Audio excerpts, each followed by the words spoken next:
فرض نماز کے بعد اجتماعی دعا نبی صلی اللہ علیہ وسلم سے کہیں بھی ثابت نہیں ہے، کوئی ضعیف حدیث بھی نہیں ملتی اس کے بارے میں، اسی وجہ سے فقہ کی کتابوں میں بھی اس کا تذکرہ نہیں ہے۔ یہ بر صغیر میں ایک چیز رائج ہو گئی ہے، تو اب جو چیز رائج ہو جائے اس کو ایک دم سے چھوڑنے میں فتنہ ہوتا ہے، تو اس لیے اس کو آرام آرام سے تمیز سے آہستہ آہستہ چھوڑنا چاہیے۔ جیسے میں نے اپنی مسجد میں پہلے اجتماعی دعا ہلکی پھلکی کرائی کچھ مہینے، پھر پہلے میں نے آہستہ شروع کی تو لوگ دیکھتے تھے یہ زور سے دعا کیوں نہیں مانگتے، تو ہم نے کہا پہلے سائلنٹ پہ آنے دو لوگوں کو۔ اجتماعی کراتا تھا لیکن آہستہ، پھر جب لوگ اس کے عادی ہو گئے اور اس کے بعد پھر میں نے اجتماعی بھی چھوڑ دی، اخپل طریقے سے مانگ رہا ہوں، یعنی ہاتھ اٹھاتا ہوں مگر نیت اجتماع کی نہیں ہوتی، اپنی پبلک اپنی مانگ رہی ہوتے ہیں، اپنی مانگ رہے ہوتے ہیں۔ جب یہاں اس کے لوگ عادی ہو گئے، پھر اچھا پہلے تو یہ بتاتا تھا ہاتھ اٹھاتے ہوئے نا اللہم انت السلام، یوں پڑھتا تھا، نیت ہوتی تھی اپنی۔ پھر جب لوگ اس کے عادی ہو گئے تو پھر ہاتھ اٹھاتے ہوئے پبلک کو پتہ ہی نہیں چلتا، اب ہاتھ گراتے ہوئے بھی پتہ نہیں چلتا۔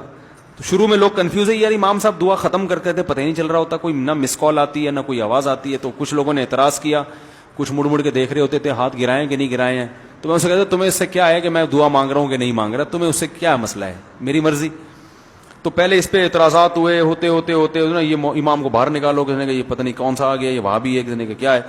پھر جب اس کے عادی ہو گئے نا، ابھی یہاں تک آ کے بریک لگ گئی ہے میری۔ اس کے بعد اگلا اسٹیپ یہ ہے کہ یہ دعا مانگنا ہے نماز کے بعد ہاتھ اٹھا کے، کوئی فرض واجب بھی نہیں ہے،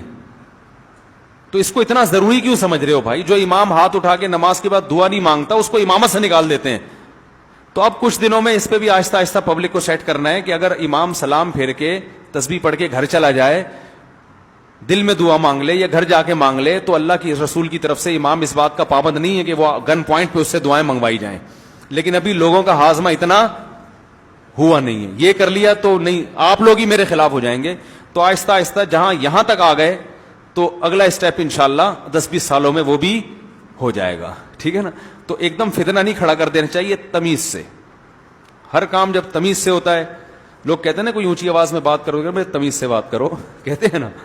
تو یہ کام بھی انشاءاللہ ہم تھوڑی تھوڑی تمیز سے یہاں تک پہنچ گئے، بھی بڑی بات ہے۔ یہاں تک ہماری مساجد میں اس اسٹیج تک پہنچنا بھی آسان کام نہیں ہے۔ اب دیکھیں جمعے میں دعا شارٹ ہے نا، آج جمعے کے بعد دعا مانگی میں نے نہیں ہے نا، پبلک کو پتہ بھی نہیں چلا، آپ لوگوں کو بھی پتہ چلے گا، چلے جائیں گے گھر، ٹھیک ہے۔ کوئی جمعے کے بعد تو اجتماعی دعائیں مانگی جاتی ہیں، کوئی ضروری تھوڑی ہیں، تو کوئی ایک بندہ ایسا بھی ہونا چاہیے جو یہ نہ مانگ رہا ہو، یہ بتانے کے لیے کہ وہ فرض نہیں ہے۔ جو اجتماعی دعا خطبے میں ہوتی ہے وہ تو سنت ہے، وہ ہو گئی،